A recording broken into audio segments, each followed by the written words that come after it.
गांव बहुत छोटा सा था, पहाड़ियों से घिरा हुआ, जो हवा में जैसे राज की फुसफुसाहट करते थे। गांव वाले बहुत अंधविश्वासी थे। उनकी जिंदगी पुरानी कहानियों और पीढ़ी दर पीढ़ी चली आ रही मान्यताओं में जकड़ी हुई थी। वो पहाड़ी पर बनी उस पुरानी हवेली के बारे में बात करते थे, जिसकी खिड़कियां खाली आंखों की तरह उन पर घूरती हुई लगती थीं। वो एक सन्नाटे और परछाइयों वाली जगह थी, जहां कोई नहीं जाता था। हवेली, जिसे ब्लैकवुड मैनर के नाम से जाना जाता था, कभी बहुत आलीशान हुआ करती थी। इसकी दीवारों पर हंसी और संगीत गूंजता रहता था। अब यह जीर्ण शीर्ण और वीरान खड़ी थी। इसका कभी चमकदार दिखने वाला मुखौटा अब काई और टूट फूट से ढका हुआ था। बगीचा बेलों और कांटों से भरा हुआ था। हवा में गीली मिट्टी और भुला दी गई यादों की गंध भरी हुई थी। गांव वाले वहां रहने वाले परिवार की कहानियां फुसफुसाते थे। एक त्रासदी के बारे में जो उन पर आई थी, जिसने अपने पीछे केवल फुसफुसाहट और परछाइयां छोड़ी थी। वे रात में हवेली से निकलने वाली अजीब रोशनी और भयानक आवाजों के बारे में बात करते थे, जिससे उनका डर बढ़ता था और वे उससे दूर ही रहते थे। हवेली एक खामोश प्रहरी की तरह खड़ी थी, एक उदास मौजूदगी जो गांव को देख रही थी, एक निरंतर याद दिलाते हुए उन रहस्यों की जो इसकी ढाती दीवारों के भीतर कैद थे। राज गांव में एकांत की तलाश में आया था। वो एक लेखक था। उसका दिमाग कहानियों से भरा हुआ था, लेकिन उसका दिल एक ऐसे गम से भरा हुआ था जिसे वो भूला नहीं पा रहा था।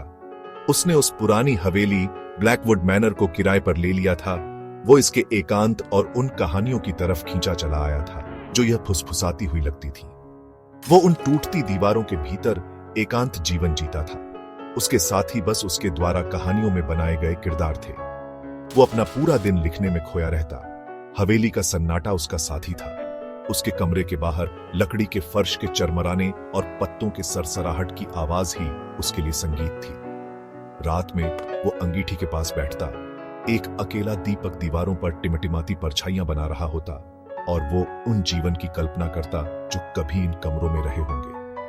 वो उस पुरानी हवेली में अजीब तरह से शांति महसूस करता था, अपनेपन का एहसास जो उसे उम्मीद नहीं थी कि उसे मिलेगा।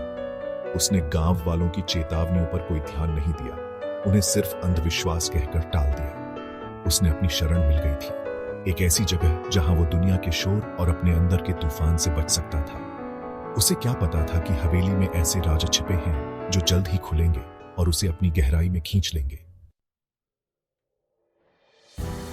एक रात जब बाहर तूफान आ रहा था, राज एक अजीब सी आवाज से चौंक गया। यह एक धीमी दर्द भरी आवाज थी, जैसे कोई रो रहा हो, जो हवेली की गहराई से आ रही थी। वो रुक गया। उसकी कलम उसकी कॉपी के ऊपर ही रुक गई। वो ध्यान से सुनने लगा। आवाज फिर आई, इस बार करीब से, जो दालान के आखिर में बंद कमरे से आती हुई लग रही थी। उत्सुकता से राज अपने डेस्क से उठा और सावधानी से उस कमरे की तरफ बढ़ने लगा। जैसे जैसे वो नजदीक पहुंचा, हवा ठंडी होती गई, जिससे उसकी रीढ़ की हड्डी में सिहरन दौड़ गई।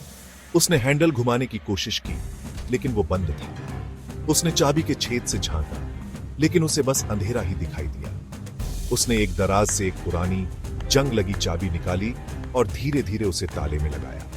एक कर्कश आवाज के साथ दरवाजा खुल गया। धूल से भरा एक कमरा दिखाई दिया, जिसमें चांदनी फैली हुई थी। जैसे ही उसकी आंखों को अंधेरे की आदत हुई, उसने देखा कि दीवार के सहारे एक बड़ा सा फ्रेम टिका हुआ है, जो एक सफेद चादर से ढका हुआ है।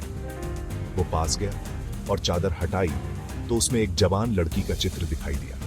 वो बहुत सुंदर थी। बड़ी बड़ी उदास आंखें और एक उदास मुस्कान थी जो उसे घूरती हुई लग रही थी।